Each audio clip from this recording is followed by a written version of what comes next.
সাধারণ মানুষ তো বটেই, মূল্যস্ফীতি অর্থনীতির জন্য হয়ে উঠেছে আতঙ্কের। বাংলাদেশ পরিসংখ্যান ব্যুরোর সম্প্রতি প্রকাশিত তথ্য থেকে জানা যায়, গেল জুন মাসে দেশে গড় মূল্যস্ফীতির হার ছিল ৯.৭২%, আর মে মাসে ছিল ৯.৮৯%। ফলে অবর্ণনীয় কষ্টে আছেন নিম্ন ও সীমিত আয়ের মানুষ। আয় ব্যয়ের সঙ্গতি না থাকায় তিল করে জমানো সঞ্চয় ভেঙে জীবনযাত্রা অব্যাহত রেখেছেন সীমিত আয়ের মানুষ। সংসার চালাতে তাই হিড়িক পড়েছে সঞ্চয়পত্র ভাঙার। জমানো সঞ্চয়পত্র ওই এফডি আর জেডি ছিল সব ভেঙে খাওয়ার শেষ। এখন প্রতি ঘরে ঘরে ঝগড়া বিবাদ লাগিয়ে আছে, কারণ নুন আনতে এখন ফান্দা বুড়ায়। বর্তমান বাজারে এখন খুব কষ্টে আছি, অসহায়ভাবে চলতেছি।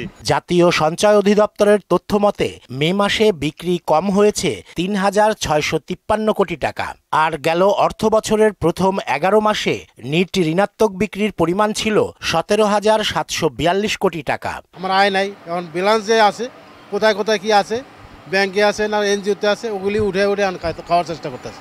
যাদের সঞ্চয় নাই তারা খুবই কষ্ট করতেছে। তারা মনে করেন দেখা গেল আত্মীয় স্বজনেতে চাইও কোনো কিছু পাচ্ছে না। সঞ্চয়পত্রে সুদের হার কমানোয় মানুষের উৎসাহ কমেছে। দ্রব্যমূল্য নিয়ন্ত্রণ এবং সঞ্চয়পত্রে সুদের হার না বাড়ালে অবস্থার পরিবর্তন হবে না বলে মনে করেন বাংলাদেশ ব্যাংকের সাবেক গভর্নর ডক্টর সালেউদ্দিন আহমেদ। সুদ কমিয়ে দিয়েছে, লোক বিক্রি করে ফেলছে, এটা একটা কারণ। ব্যাংকে যাচ্ছে অথবা ট্রেজারি বিল আরেকটা, লোকজনের ইনফ্লেশনের ফলে আয়ের সে কমে গেছে এবং তার তো সঞ্চয় ভাঙাবে, এবং দুইটা কাজ, একটা সুদের হার বাড়াতে হবে, দ্বিতীয়ত মূল্যস্ফীতিটা কমাতে হবে। সঞ্চয়পত্র যুগোপযোগী না করার পাশাপাশি উচ্চ মূল্যস্ফীতির কারণে প্রায় ৬ লাখ কোটি টাকার বাজারে ধস নেমেছে। যারা নিম্ন আয়ের, নিম্ন মধ্যবিত্ত, যাদের ৫ লাখ ১০ লাখ টাকা সঞ্চয়পত্র ছিল, তারা ওটা ম্যাচিওর হওয়ার সাথে সাথে সেটাকে ভাঙিয়ে তাদের সাংসারিক খরচে ব্যয় করছে, সেটাও হচ্ছে।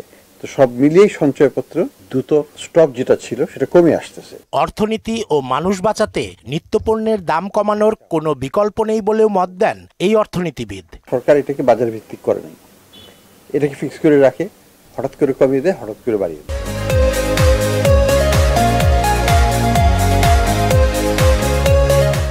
রেজা খান, মোহনা সংবাদ, ঢাকা।